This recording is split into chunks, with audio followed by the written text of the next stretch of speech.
Hello, everyone. My name is Madeline Shellgren. I serve as Director of Online Engagement for the OLC. And you will, of course, now know me as your Program Director for IELOL Global. It is an absolute honor to serve in this role.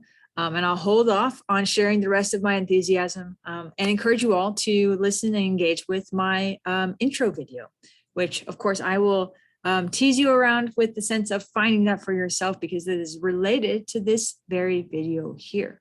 And so this video, as you will have come to know by engaging in that part of the course, is a Canvas community tour. So what you are looking at right now is the Canvas community. You have already received an email from me about how to access this community. So if you are here, you are exactly where you need to be. So congratulations on the very first step, which is just getting access to the course. Now, that being said, I'm going to walk you through a few key things. For those of you who are familiar with Canvas, no worries. In fact, you might not even need to engage in this community tour. However, not everyone will be familiar with Canvas, so this tour might be exactly what you need to get started. So we're currently looking at the homepage, and this will in fact be the page that you should be brought to when you engage with the course and enter into the course. You'll see on here, you can scroll down and there's a number of things. Some things you can click on and we'll bring you to additional things. But I'm just going to orient you to a few key things that I want to draw your attention to. Each page will be structured very similarly to this. So you'll see a common theme and common templates, if you will, to help guide you and have a sense of consistency and cohesion throughout the whole course. Wherever you see blocked letters, for instance, right here, that will help you see that there is some body of content that I should draw my attention to, and it demarcates it as a unique section of the page. Now you will also see these gray boxes or boxes of content. These will have an icon of some sort as well as some header text. And this is a call out box is how you might treat it. And this will call attention to some sort of call to action. That's why we're going to refer to it as a call out box. So some of them will be just like this to get started, and it's asking you to actually get in there and do something. Some of you might just be, some of the call boxes might just be simple as, hey, just click to the next page and get started. Some of them will be directed to specific assignments you do need to complete throughout the course, but nevertheless, they will show up just like this. So now that we're on the homepage, how do I get to the actual content? There are a few things to take note of. So on the left, you'll see a navigation bar. And there are a few things that you can engage with. You could go to pages. I'm not going to recommend that because, of course, the most user-friendly view for you all and how I'm going to recommend you go through the course is to actually engage with modules. Now, what I will say is while I can use the left nav bar, you could also go, and we've set this up throughout the course, is just engage with the page itself and then click here to actually start. So we're going to go forward and go to the next page through something like this. Of course, you have already gotten there if you're this far. And so one of the other things we say is you can click on the nav bar and go to modules. But through every single page, and I'll demonstrate this just in a moment here, you can click here and go to the next page just to ease your use. So I'm going to show you as well, there's a next button, which can also support you in this. But let's go ahead right now and just navigate to the modules link. So in this view, you'll see that whatever of the course is available to you will be presented here. So you'll see the getting started as well as module 1, which is the foundations phase, will be currently visible to you all. You will not be able to see module 2, 3, or module 4 as of yet. Those will be released at different points of time. And I'll provide just an update here in this space for those that are looking for some support in accessing those modules. Now I'm going to do a quick scroll here just to get back up. But as we engage in this, you either you're here within the community tour space, so you found this page. So what we're going to go ahead and do is click on the next of the pages just so you can see what this content looks like. So as I go, you'll see again that similar template just to help orient you that space. And as I scroll down here, I'll draw your attention to a few things. So you'll see the variety of sections. This is content that you want to engage in, actually read or otherwise listen to. And then we get down to some call out boxes. In this case, these are going to be used just to call attention to the various phases of the program, just to demarcate those a little bit. And then towards the end, I'm going to scroll just a little bit further. You'll see a call out box just like I had told you to expect. So in this case, the call to action will be to orient yourself to the program. In this particular case, it is to learn more about our programmatic focal areas, learn more about our programmatic focal areas. So you can click and go ahead and click next at the bottom here. as I'm indicating with my cursor, which if you're looking at your own screen will be on the bottom right, or go ahead and click modules link, go back to that modules listing, and then select the next page or whatever page you'd like to go to next. You, of course, could go in order. I'll give you the agency here, though, to go in whatever order makes the most sense for you. So if you want to read one page and then skip 3 pages and then go back, you can do that. Why not? We have, of course, put these in order that makes sense and are scaffolded and semi-logical in that sense. But there's no rhyme or reason for you to go in that particular order. And the course is designed a little bit like Choose Your Own Adventure, so that we can adapt to the ways in which you'd like to engage in the course. So I'm going to go ahead and click next, though, nevertheless. So as we go, you'll see that it does advance right to the next page of the program. And as I engage in this particular page, just draw your attention to, as I scroll down here, the call out box that is a good representation of assignments. So in this particular case, you'll see that there's a discussion icon that does mark a discussion. We have 2 discussions affiliated with this particular page. So if you're navigating through this page, you see that call out box with that icon.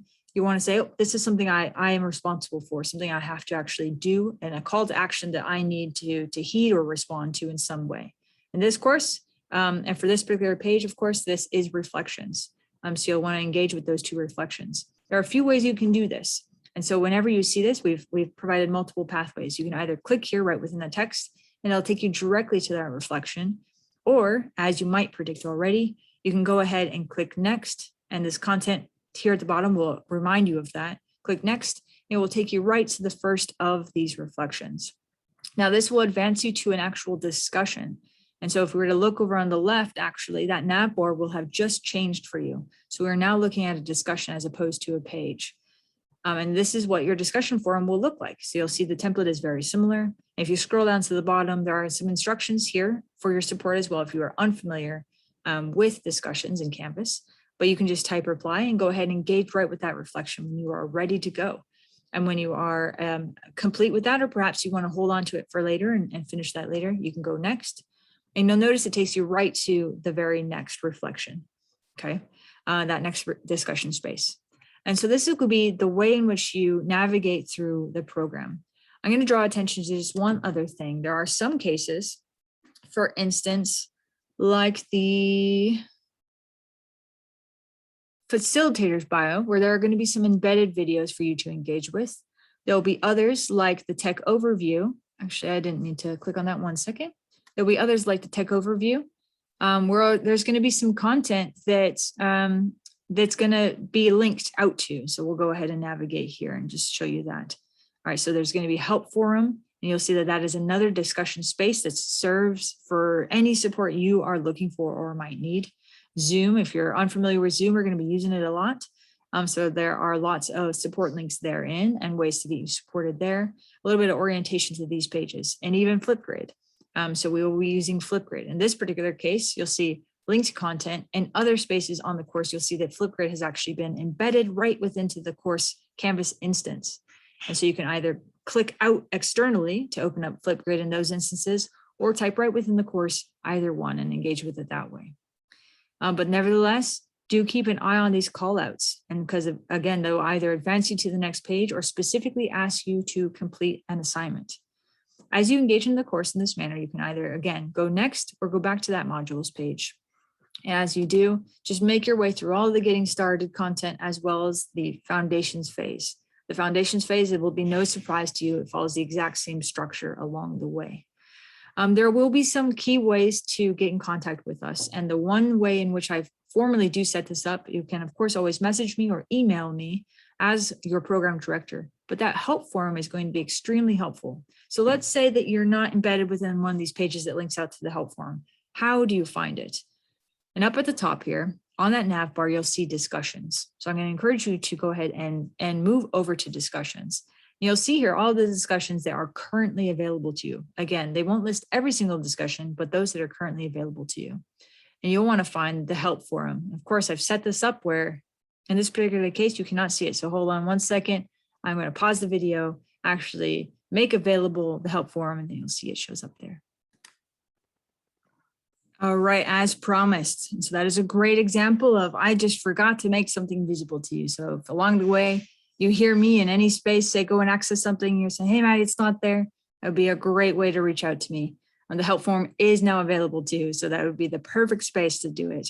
But nevertheless, I'm not perfect. So some things I might have missed along the way as I prepared this course for you all. But the help forum will be a great space to leave that. Any questions of any sort, and I'll be actively monitoring that along the way. So be checking that regularly throughout the week. So any questions? I also encourage you all as cohort mates. So if someone does ask a question that you actually know the answer to, please feel free to take up that space to respond to it. You might see it more quickly than I can. And we love a good community support here in IELOL Global. So please feel free to take up agency to respond if you know the answer ahead of me. So you don't have to wait for me. We will be grading, and I use that term really lightly here because really ultimately is providing feedback and helping ensure that you have done everything that you were supposed to do. So in these cases, for instance, you're not going to get a degree of 0 out of 10 unless you didn't do something. So we're going to really be using the grade book in this instance to just have that serve as a degree of a checkbox that you have actually completed everything to the degree that we have asked you to do so. So you can go ahead and utilize that, and I'll be going along each week and throughout the phase. And the particular part of the foundations phase, because it is self-paced, that will not actually be something I engage with until a little bit later, probably till week 2, just to give you all a little bit of time to actually start things. That being said, by the end of the foundations phase, everything will have been assessed. So I'll just be going through that, the course content and making sure you did everything you were supposed to. And that again is a form of communication to you all, just to help you have one more checkpoint to make sure you are not falling behind. But I don't want this to be a cause of stress in the sense of grading, because we're not going to be using grading in that way for IELOL Global. A lot of the feedback and assessment you'll have throughout the course will be during our synchronous sessions and our mentoring sessions, whether that be synchronous or asynchronous mentoring. So we'll really spend a lot of time via discussion here, poking some holes, being critical of each other, asking good questions, advancing and amplifying conversations, you name it. So be as thorough as seems appropriate at the time, right? I really do encourage you to lean in and get the most out of this program as you possibly can. And get the most out of the cohort members and the diversity of perspectives that you will be surrounded with throughout the breadth and length of IELOL Global. There are a few other things that I won't spend a lot of time on, but I encourage you to explore this nav bar. You can set up your own profile. You can link your email if you would like. It has a way to contact you in your own people's profile. You can go in and view others, of course, and that is not going to be an expectation that you fill out your profile in Canvas, but please feel free to if you'd like to. Share a little bit of information, Twitter handles, LinkedIn, you name it. There is an expectation you provide that information in the IELOL Global cohort document. You'll see that is linked out in one of the assignments here, but nevertheless, that's there. Files will not be something you'll really want to spend a lot of time on, but you can and might very well see a few in there. But really the big ticket items that I'm going to encourage you to really spend the majority of your time in is going to be modules. It's going to be home. It's going to be discussions. But otherwise, I'm going to close out here. And if you have any questions, this was a very brief overview to the major ways in which to explore the course and give you a sense of orientation to how to move about it. But as always, I am here, so ask away. And if those of you have more advanced skills in navigating Canvas, please feel free to leave some tips and tricks along the way, because while we certainly won't go into depth here, some of you might know an extremely far more detailed use of Canvas in your own sense. So please feel free to share those. But otherwise, I look forward to seeing you in the course and happy exploring.